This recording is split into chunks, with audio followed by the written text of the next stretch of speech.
शिवसेना पक्ष कोणाचा?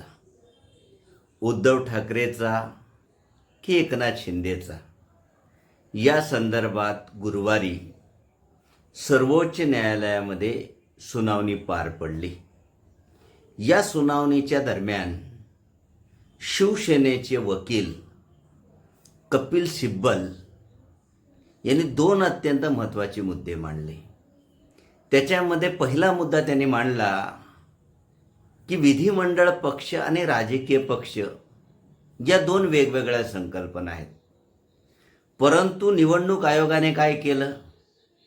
विधिमंडळ पक्षालाच राजकीय पक्ष मानून शिवसेनेबद्दलचा निकाल जो आहे तो शिवसेनेबद्दलचा निकाल दिला. वास्तविक विधिमंडळ पक्षामध्ये फूट पडलेली होती, ती फूट राजकीय पक्षात पडलेली नव्हती.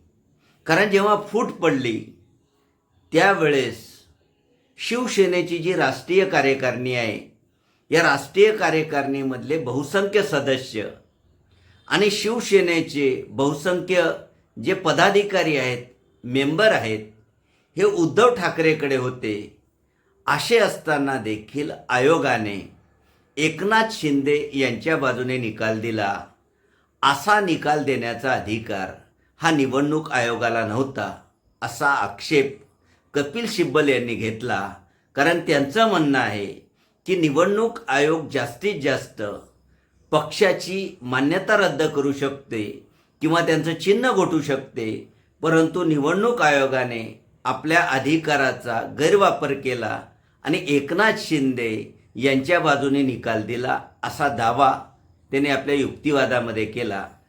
दुसरा महत्त्वाचा मुद्दा त्याने मांडला की जेव्हा शिवसेनेमध्ये फूट पडली त्यावेळेस दोन्ही गटांच्या वतीने 2018मध्ये जी शिवसेनेची जी घटना होती, या घटनेच्या आधारावर दोन्ही गटांनी प्रतिज्ञापत्र सादर केली. पण निवडणूक आयोगाने शिवसेनेची 2018ची गणना मान्य न करता 1999च्या घटनेनुसार निकाल जो आहे तो निकाल दिला गेला. तर निवडणूक आयोगाने अशा पद्धतीने 2018ची जी घटना आहे या घटनेकडे दुर्लक्ष केलं आणि एकनाथ शिंदे यांच्या बाजूने हा निकाल दिला.